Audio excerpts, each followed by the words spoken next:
Welcome to It's All in Your Head podcast. This is episode 7, Conflict Resolution. I'm Michelle Walker. I'm here with my colleague Tarra Ray and my best friend. And we're going to be talking today. I think that probably the most poignant stuff I've found about this topic, Tarra, has been some of the Dr. Gottman stuff. Now, we mentioned Dr. Gottman before when we were talking about relationships, because that's what he studied. But he says that if you can be good at conflict resolution, that's kind of the key, to being in a good relationship. What are your thoughts about conflict resolution? I have so many.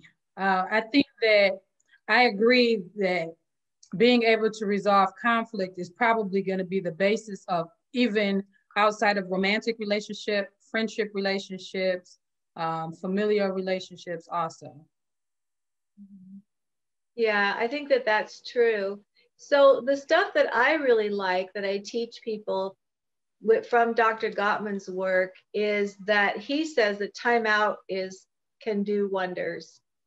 Really knowing when to just walk away from a conversation. But according to Dr. Gottman, he found that most of us have little teeny abandonment issues, and we don't really like it when someone walks away. And so consequently, you'll find sometimes people trying to prevent somebody from walking away or things like that. But that isn't what the walking away is doing. What's happening is that person's body is too upset. And so they've had their fight or flight response triggered, and they're actually fleeing the conversation. And that's not unhealthy. That's actually healthy to exit conversations when they become too heated. And if couples can do that, now Dr. Gottman did find some cool things that most people don't know. And one of them is that we can't enter back into that conversation for at least 20 minutes. It takes the body that long to calm down. And then the other thing he found is that so that people don't feel abandoned, it's important that after two people are calmed down, that they come back together briefly just to say either let's discuss this another time, or they can continue the discussion then.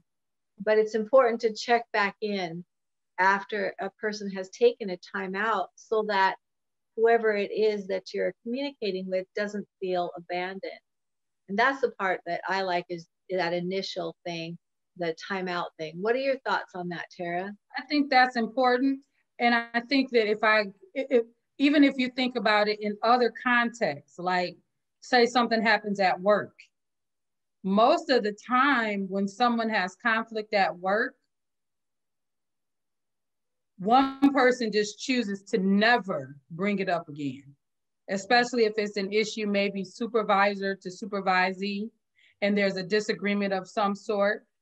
That never happens. So I think that would leave that person in the job setting just feeling like they have not gotten anything resolved. And now we're probably going to start having issues around job satisfaction.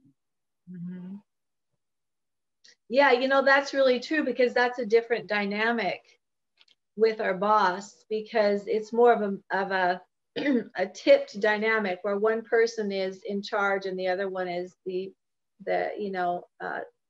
not in charge. And so that dynamic is different. And oftentimes people do not talk about things there, or do avoid talking about things in the workplace. And it does lead to job satisfaction. What do you tell people when you find that happening for them? That's what I was just going to ask you. When you think about it, I think it's something, so let's try to flesh it out a little bit, because I think it's something that it goes into also, what I tell people many times is remember why you're there at that job, period. That's the first thing, because you're not always going to agree with your supervisor. So remember why you're there. And if you can even whittle it down to, because I need this paycheck, that's enough motivation to help you decide where to go next. And it doesn't mean that every conflict has to be dropped, but sometimes you have to use wisdom in those settings, because just because someone is your supervisor doesn't necessarily mean that they're mature enough to handle the level of conflict that comes with their subordinate disagreeing with them. You know, that's really true, because there's also some pretty good research that shows that when someone perceives that they are in a position of power, they almost immediately are tempted to abuse that power, that it's a psychological concept that happens.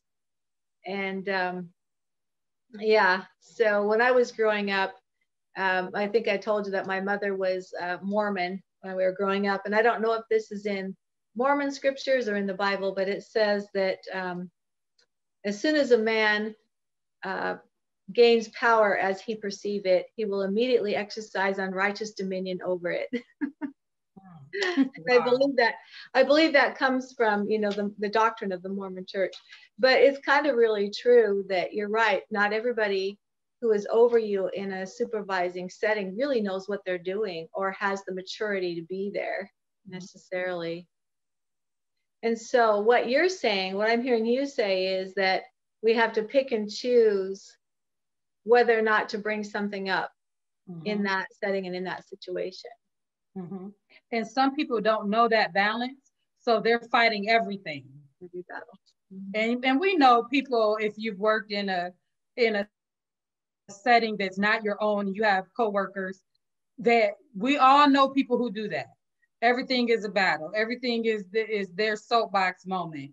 And that might not be wise, because then they get that whole troublemaker kind of label, or, oh boy, here comes such and such. What are they going to say about this situation? So I think that that's true, but you find them in every setting. So then I'm wondering if we just also start to look at what our purpose is in that particular setting also. Sometimes your purpose in that setting is to shake it up. You and I worked for an agency before, and I was in a particular position where I had to be that way, in a sense. I had to continue to advocate for the counselors who were working under me at that time. And it was a continual battle. And it had nothing to do with that, it did have some things to do with the leadership, but it also had a lot to do with them just not having clinical understanding or some things that are needed. And in my advocacy and in my forced conflict, I had to take time also through that process to educate them as to what things should look like. So it all depends, but I think knowing your role, especially in an employment situation, is very important also. Yeah, that's absolutely true. So essentially you're saying we have to pick those battles. Sometimes we have to advocate and sometimes we don't, but to make sure that you're doing it wisely and not making everything an issue. Absolutely. Okay.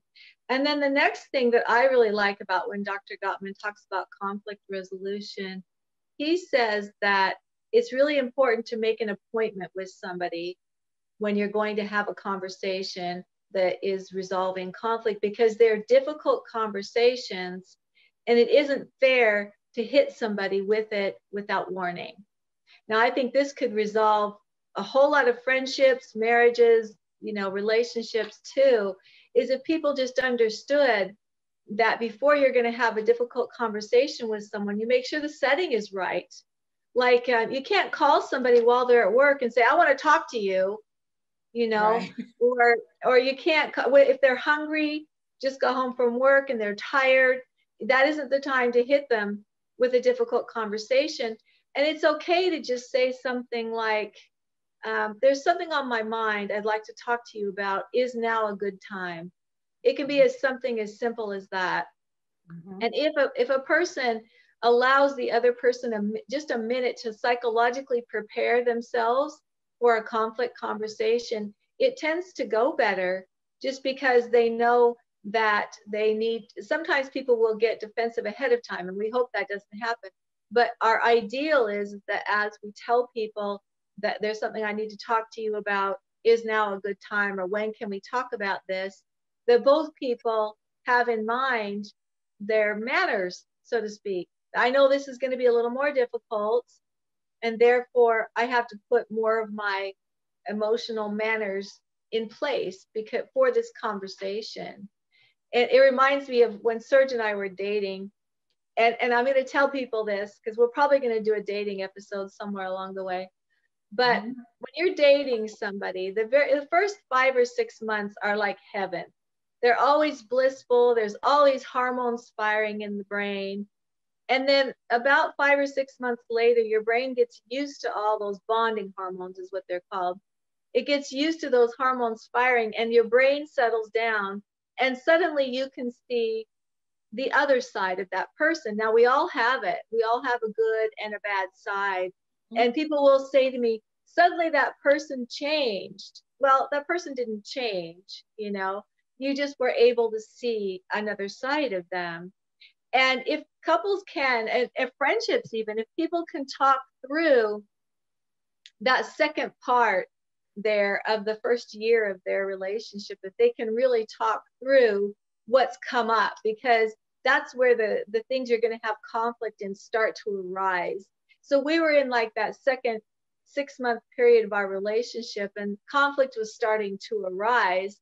And we're doing our best to figure out how to work our way through it. Because truthfully, if there's ever such a thing as falling in love at first sight, I fell in love with my husband at first sight. I promise you, 20 minutes into a conversation with him, I knew that was the man I was going to marry. And from there, it was just how to get there, you know? And he took him a little longer, but he kind of felt the same way. But what we would do is we would go to a restaurant and find a table kind of in a corner, and we would have our difficult discussions in the middle of a restaurant because nobody could start yelling, you know, because we're in public. We had to keep our voices even. We had to talk like, you know, keep our manners in check. And for us, that was a very successful way to discuss our difficult issues because we were in public and both of us knew we weren't going to, you know, create a scene. And so that's how we chose to do it, to order the environment so we could have these difficult conversations. Now it's not so hard anymore, but it was back then. So then I have a question, because I'm the person where, because I am more anxious, if you say, do you have time for us to have a conversation later? My anxiety goes up because then I'm like, now I gotta wait for you to tell me something bad, you know? So how do you kind of mediate those feelings? What would you tell me? That is a tough one. So there's the other side of that, is that you'd rather just have it come right out. So if that's what you need because of your anxiety, then your conversations with someone would be different. You would be one that would say, hey, if you have something to say to me, try not to say it when I'm hungry or tired, but just say it to me outright. I prefer directness, you know? And that would be your agreement you would have with somebody. And it would be different than maybe what Dr. Gottman's research found. Okay. Right? Because so you have an outlier. So I'd be an outlier in the research. No, I understand that. You're dealing with different things because of anxiety, you know? And so the rules do change based on what a person needs, but those are just kind of some basics, right? Thank you for joining us for It's All in Your Head podcast. Remember to subscribe, like, share, and please comment. Whatever mental health questions you have, we will be happy to answer them in future podcasts. Right. And I tell people, explain yourself. So I always say, if you can explain yourself, you never have to make an excuse. So when I say that, I can say to someone, look, I'm a person who's a little more anxious. Waiting to have difficult conversations doesn't work for me, because by the time I get there, I've spent so much time thinking about all the bad stuff that can happen. I'd rather just have the conversation, you know, right now. Yeah. And so for you, see, it would be different. But the other thing too, I think that was really interesting in Dr. Gottman's research is that, you know, as he watched women talk with women in conflict resolution, we will talk something to death, so to speak. We can talk about a problem and talk about it from every different side. And we could probably talk about it for over an hour. And at the end, we would be best friends and everything would be great, you know, and we would have talked out the whole thing. But many times, especially with men, they just don't communicate quite that way. They're much more direct and to the point, you know. And so they would want just a very brief conversation to go something like, hey, when this happened, I didn't really like that. Can you not do that anymore? And the other person might say, sure. And that would be the end of the conversation. Mm-hmm. And that's their whole conflict, you know. And so that's just a differences in brains. And I call it male, female, even though it doesn't really have a gender, but there are more men that are very to the point and more women who can be much more verbal, mm-hmm. you know, and talk about things. I'm not one that really, I prefer directness. Maybe that's why you and I get along so well, mm-hmm. is that, that you and I just kind of say it, you know, like it is. We don't need a flowery conversation, but some people really do. And so we have to honor, you know, whatever it is, the conversation style, I guess, of the other person. So Dr. Gottman found that if two people are trying to communicate, be conscious of that. So if one person needs a flowery explanation, try to say more than you normally would. And if the other person is more direct, try to say less than you normally would. And if two people will meet in the middle there with that, they tend to have a better communication around conflict. Mm-hmm. And that brought to my mind, because I usually, when I'm approaching this topic with people, I tell them to remove their person out of it, if that makes sense. So most of the time when there's conflict, we typically take it very personally and we approach it like a personal attack. But if you can look at it like it's just something dealing with business, or it's just something dealing with this situation, it's not as hard to get through it. Because I think what comes to mind whenever you see something and you know there's going to be a conflict, what the thing that you'll see like on TV shows is the person saying, you got a problem with me? And that's kind of how our brain works. If it's an issue, we think immediately the problem is with us personally. So if we can remove that out of the equation, because it might be, but let that be the last thought that comes in and not the first one. So if we can remove that, do you have a problem with me, out of the way, then we can look at what the issue is a little bit more clearly and get to resolution sooner than if we make it a personal issue. All right, so you're saying that it's better to treat it as if it's just an issue out here in the air between us, mm-hmm. and it's not a flaw in one or the other person. Absolutely. And I think the best way to do that is to not use the word you. Mm-hmm. I know it's really hard to communicate that way, and most of us don't succeed entirely.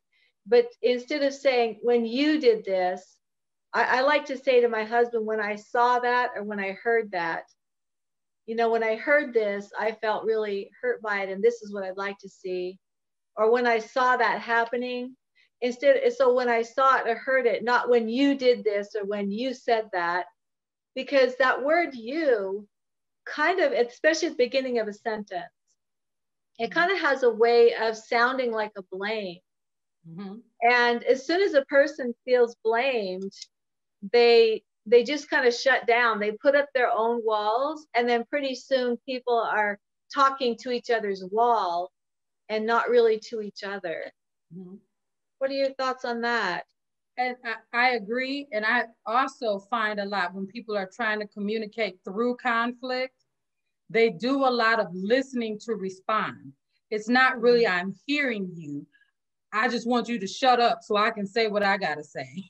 And that keeps the argument going, opposed to getting it to any kind of resolution. So if you notice, especially in romantic relationship or even in family conflict, people can't stay on topic because the last time we had a disagreement, it wasn't resolved.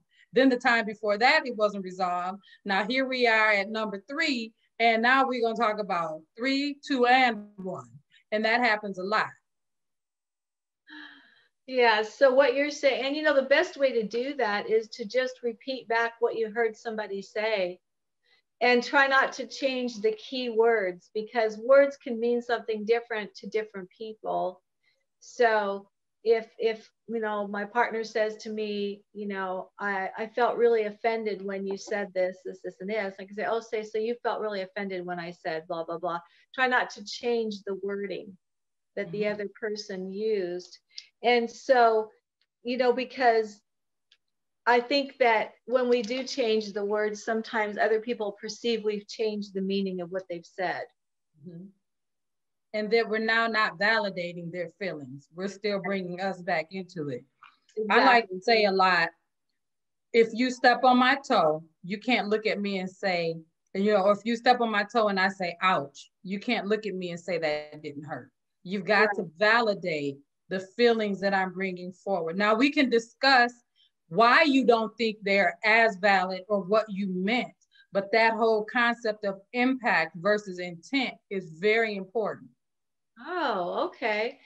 So we have a discussion about the impact it had on me and then the other person's intent. And that can be really hard discussion because people will stick to, this is how it felt to me, even after they know it wasn't someone else's intent. Right. And sometimes people find it easier to let go of the conflict if they know that the other person didn't intend to hurt them. So there's kind of two things at play. I would think it works much better if we really just listen to what the other person's intent was, Yeah, because we don't communicate perfectly. And it doesn't mean that the impact wouldn't be there, the impact of you hurt me, but the reality is when you can flesh it out and then look at the intent more closely, it helps you get to a resolution to a conflict a little more quickly. Not saying it won't be conflict, but you'll get to your resolution more quickly. I like that. And then I guess the last thing that I like to think about, and again, this came from Dr. Gottman's work. I think he's wonderful with his research, but he found that when couples are having conflict, and he was studying mostly couples, but this can work even with parent-child, it can work with friends. And you said this in a previous episode, Tarra, is that we want to talk about the meaning, not necessarily what our conflict is, because it doesn't really matter what the conflict is. It matters what it meant to me as a person. And oftentimes where my meaning comes from is my own experience. So I would want to talk to whoever I'm talking with about what it means to them that this happened and where their experience was with that, because that's where their meaning comes from. And if we start talking about meaning and experience, then the conversation goes into that deeper place, and the conflict is more likely to resolve at some point than if we keep talking about the conflict itself. Right. What's your thought about that? I think about that, and I call it, I have a concept that I teach to people called, what are the bricks that build up your wall? And in that are those themes. What are those themes that shut us down? And if we can readily identify those and then teach those to the people we might be having conflict with, there's more understanding. So there's certain words that I don't ever want to hear. That doesn't mean I'm right. That just means I'm being honest with where I am. And when I hear those words, I get a wall that goes up. So that's one of those bricks. And teaching people to identify that and then being able to teach that to someone else can be helpful also. So like I say it all the time, I'm a person who, I have a loud speaking voice, I talk loud, but then I'm also a person who doesn't like loud voices. So how do we make that work? And I can just tell people, I know you hear it, I'm loud, I get it. I don't like loud voices, I don't like yelling. It's something that triggers in me. And if I hear that, more than likely, I'm going to shut down and we're not going to have a productive conversation. Just being able to, again, explain yourself, because if you can explain yourself, you never have to make an excuse. So explain to other people what these things are in the conversation that are triggering you. And then our hope is, of course, that they're going to respect that and not trigger it. And I think that that's a really important part. We talked about this in episode 6. So if you haven't seen episode 6 on emotion regulation, is knowing what triggers your friend or your partner and just not ever going there, that you just stay away from those things for that person. Thank you for joining It's All in Your Head podcast. I just want to remind you to subscribe, like, share, and comment below. Thank you. So I think that that's all that I have as far as like what conflict resolution means to me and what I've used. What about you, Tarra? Anything that we didn't cover?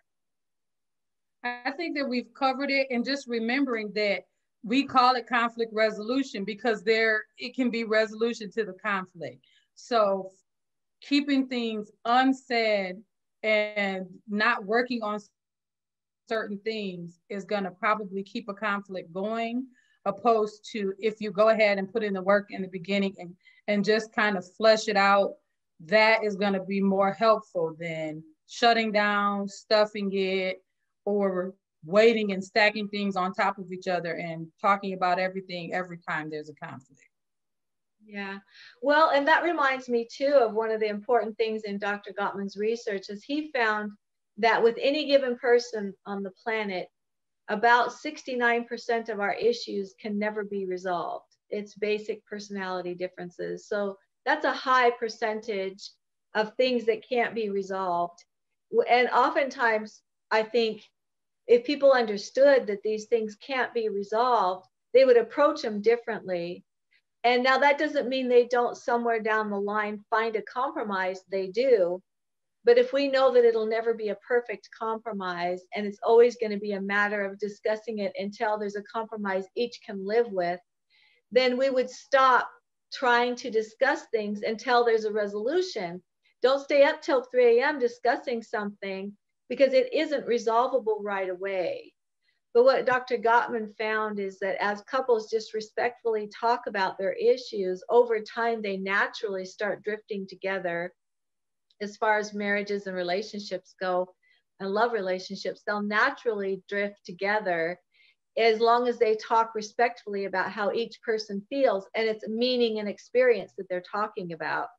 And if they keep talking about it, they naturally drift toward each other and a compromise is made somewhere along the way. So it happens naturally if people are treated with respect. If we try to force that process by saying, you know what, we can't go to bed until this is resolved, or we've got to stay up till 3 a.m. or whatever it is, that's where it doesn't do well, where people just end up exhausted and the relationship becomes toxic. Mm-hmm. So I think that was an important part of it too, is understanding that it will resolve based on how much we understand the other person, not based on sitting there till we find a resolution. What do you think about that, Tarra? That's true. And I have something I call them, but soapbox moments. And what I mean by that is all of us have things that we believe very deeply in. Mm-hmm. So, I mean, I can give a personal example. I don't like smoking, period. Mm-hmm. So anyone who tries to make a case for any of it, I'm totally opposite, totally opposed. There's nothing anyone can say that'll ever convince me. And sometimes we approach conflicts like that this is my stance, I'm standing on it, and then we take it and it becomes way more than it has to be, except for just recognizing I have a right to how I feel, you have a right to how you feel. Right. And right. I just have a right and you have a right. I said it's not even an agreement to disagree. It's just an acknowledgement that I have a right to my opinion and you have a right to yours. Right, right. Which I think as far as like what's going on in the world right now, that's an important thing too, is that everybody is entitled to have a different opinion. Doesn't mean that we won't come to some common ground down the road of how to solve all of our problems. We will, but only through understanding, not through, you know, this constant conflict that doesn't have any resolution. So if I were to kind of take it broader than just, you know, the one-on-one interactions, that it can work in that way too on a global level, really. Mm-hmm. Thank you again for joining us for episode 7 of It's All in Your Head podcast. We're talking about conflict resolution. Mishele, why don't we highlight some steps that people can take when they're approaching this issue? Okay, it sounds good. Do you want me to go first? Yeah. Okay, so when you have something difficult to talk about, make an appointment with someone so that they're aware that it's coming. Try to avoid the word you at the beginning of a sentence. Talk about I feel and I need, and this is what I'd like to see. Talk about the meaning and your experience, not the issue itself, in order to get down deeper beneath it.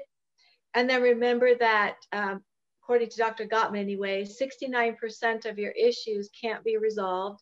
They're basic personality differences, so they will resolve by a compromise over time. What about you, Tarra? And I think that picking your battles is really important. Also, remember to not let the issue get personal. It doesn't mean that it's not personal, but don't start there. Listen to reflect opposed to listening to respond.